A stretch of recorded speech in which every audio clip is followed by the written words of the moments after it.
They're criminals, right? If you don't want to do hard labor, maybe don't commit crimes. But it's worth asking what these people did that got them there. In 1890, Alabama conducted a survey of all the convicts they sent into the Pratt mines. Among the felonies, there were 11 for false pretense, which is quitting your job or breaking a labor contract, 7 for bigamy, 6 for miscegenation, which is interracial sexual relations, 4 for homosexuality, and 2 for illegal voting. Among the misdemeanors, there were 94 for petty theft, 46 for carrying a concealed weapon, 24 for false pretense, 24 for obscene language, 19 for gambling, 13 for selling whiskey, 8 not given, don't worry, we'll come back to that, 7 for vagrancy, 5 for violating a contract with a white employer, 3 for bastardry, and 2 for selling cotton after sunset. Selling cotton after sunset?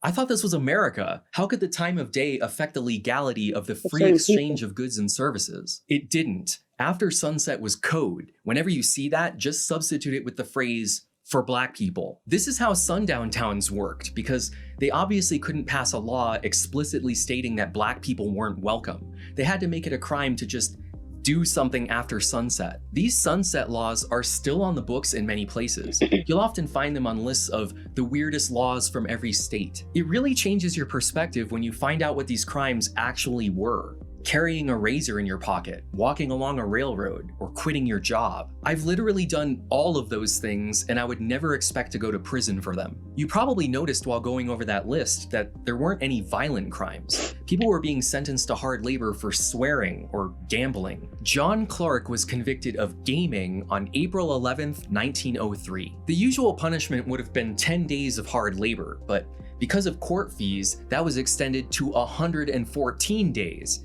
And he was leased to the Kohlberg mine. He died after 34 days when he was crushed by falling rock. I don't know about you, but I don't think the punishment for rolling dice on the sidewalk should be hard manual labor until death. The Kohlberg mine alone had an annual convict death rate of 30%. But as bad as that sounds, convict leasing was not limited to coal mines. Counties often rented out their prisoners to any farmer or plantation owner who could afford them, which, thanks to this new system, was basically everyone. Slaves used to cost hundreds, even thousands of dollars. They were so expensive that only the richest plantation owners could participate in the trade. But leasing a convict only costs a few bucks a month. Even poor farmers can afford that. And unlike the old days, there was no incentive to keep your black laborer at least somewhat healthy. You could literally just work them to death and then get a new one tomorrow. This isn't just my enlightened historical perspective. The Department of Justice held the same opinion over 100 years ago. This system is more cruel and inhuman than the slavery of antebellum days.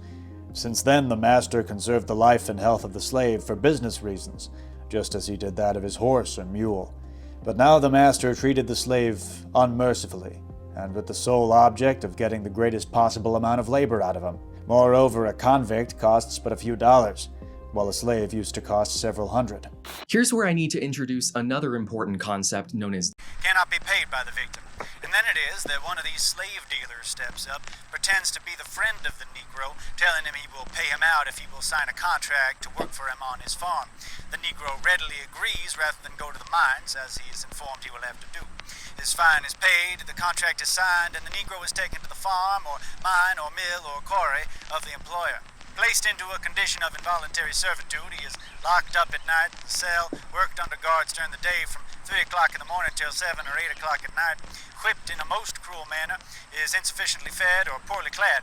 In fact, the evidence in nearly all the cases investigated reveals that the Negro men are worked nearly naked, while the women are worked in an equally disgraceful manner. Brutal things have transpired, and sometimes death has resulted from the infliction of corporal punishment. If they run away, the dogs are placed upon their track, and they are invariably retaken and subjected to more cruel treatment. When the time of a good-working Negro is nearing an end, he is rearrested upon some trumped-up charge and again carried before some bribed justice and resentenced to an additional time. In this way, Negroes have been known to have worked in these places and in this situation for years and years. They can get no word to friends, nor is word allowed to reach them from the outside world.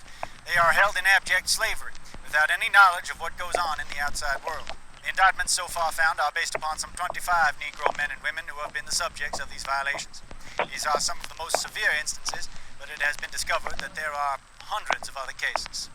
I know what you're thinking. Oh, well, it was only a few hundred people. That doesn't sound that bad. Nope.